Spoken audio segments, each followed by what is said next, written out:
अच्छे से सिंसियरली सतर्कता पूर्वक भक्ति करना। कुछ हो गया तो भगवान संभाल लेंगे, लेकिन ये बात को सोचते हैं हाँ भगवान तो बैठे ही हैं, मैं क्या करूं, मैं चलो थोड़ा टीवी देखता हूँ, थोड़ा न्यूज़पेपर पढ़ता हूँ, थोड़ा घूमता हूँ इधर उधर, फिर कभी कभी थोड़ा हरे कृष्ण कर लूंगा। हरे कृष्ण। भगवद गीता अध्याय 6 श्लोक संख्या 43। तत्र तम बुद्धि संयोगम लभते पौर्वदेहिकम यतते च ततो भूया संसिद्धौ कुरुनंदन।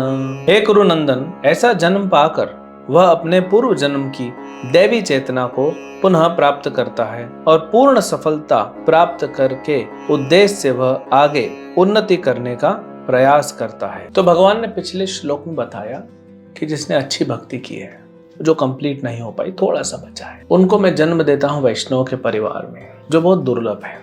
हालांकि जो उसके पहले वाले श्लोक बताया वो भी दुर्लभ है, क्योंकि भक्ति तो किया है, लेकिन इन लोग जो भक्ति किए हैं, चाहे वो धनी परिवार में हो, चाहे ब्राह्मण के परिवार में हो, संस्कारी परिवार या वैष्णव के परिवार, इनके साथ आगे क्या होता है वो इसमें भगवान बता, क्योंकि पूर्व जन्म का अभ्यास है, पूर्व जन्म की भक्ति है, तो भगवान इनके जीवन में ऐसी सिचुएशन बनाते हैं जहां ये भक्तों से कनेक्ट हो जाते हैं। अब घर में तो माता पिता जो हैं अगर भक्त हैं तो वो तो उसको खुद भक्ति में डालेंगे। मान लो उसको अच्छा परिवार मिला है लेकिन उतना भक्ति नहीं है, तो फिर भगवान उसको कनेक्ट करते हैं। वो भगवान का जिम्मेदारी है। हमारा जिम्मेदारी भक्ति करना, बाकी भगवान देख लेंगे। कैसे रूट बनाना है, कैसे वापस बुलाना है, कौन से रूट से बुलाना है, कौन सी एयरलाइन से बुलाना है, वो सब भगवान देख ले। लेकिन जो पूर्व जन्म का है उसके बल पे वो आगे उन्नति करता है।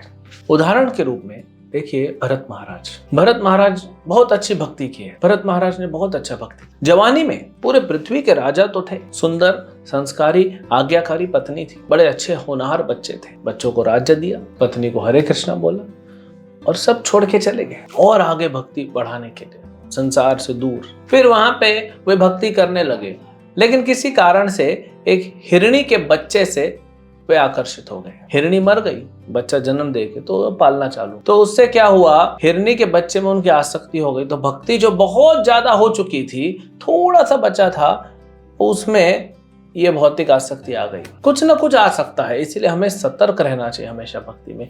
तो ये भौतिक आसक्ति आने से क्या हुआ, हिरणी के बच्चे में उसका चेतना जाते जाते जाते भरत महाराज की मृत्यु हो गई। अगले जन्म में हिरण बन के पैदा हो गए। देखिए, लेकिन क्योंकि हिरण थे तो भरत महाराज अगले जन्म में हिरण बन गए। हालांकि पशु का जन्म मिला, अब भक्तों को पशु का जन्म नहीं मिलता, भगवान दिखा रहे हैं। हिरण बने, लेकिन हिरणों के साथ नहीं घूम रहे हैं, वे पुलस्त्य आश्रम जहां पे पूर्व जन्म में भक्ति किए थे वहीं पे आके बैठ गए। और ऋषि लोग जो भगवत कथा करते थे उनको सुनते थे, बस कहीं नहीं जाते थे, वहीं बैठते थे। और ऐसा करते कालांतर में उनकी वो हिरण की मृत्यु हो गई। और यही भरत महाराज जो हिरण बने, अब वे ब्राह्मण के परिवार में आए जड़ भरत के नाम से, और इनकी जो थोड़ी भक्ति बची थी वो कंप्लीट किए, निकल लिए। यही भरत महाराज के नाम पे ये पूरा पृथ्वी भारतवर्ष कहलाता है। साधारण नहीं है, लेकिन कहीं पे भी आसक्ति हो सकती है, एक्सीडेंट हो सकता है, बहुत अच्छा रोड होने पर भी एक्सीडेंट होने का चांसेस है। तो अच्छी भक्ति भी कर रहे हैं तो सावधानी बरतें। लेकिन भगवान का दया को यहाँ भगवान दर्शा रहे हैं कि अगर मान लो कुछ हो भी गया, नो प्रॉब्लम, मैं आगे संभालूंगा, लेकिन उसका फायदा नहीं उठा। अच्छे से सिंसियरली सतर्कता पूर्वक भक्ति करना।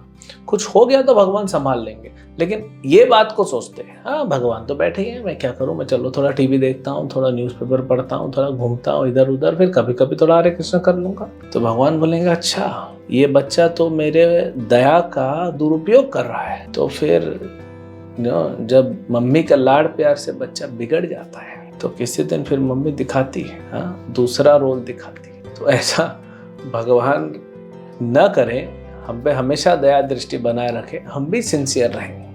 नहीं तो फिर भगवान की जो बाह्य शक्ति है, बहिरंगा शक्ति है, माया, फिर वो हमें ज़्यादा परेशान करती है। इसीलिए हम सिंसियरली भक्ति करते रहें।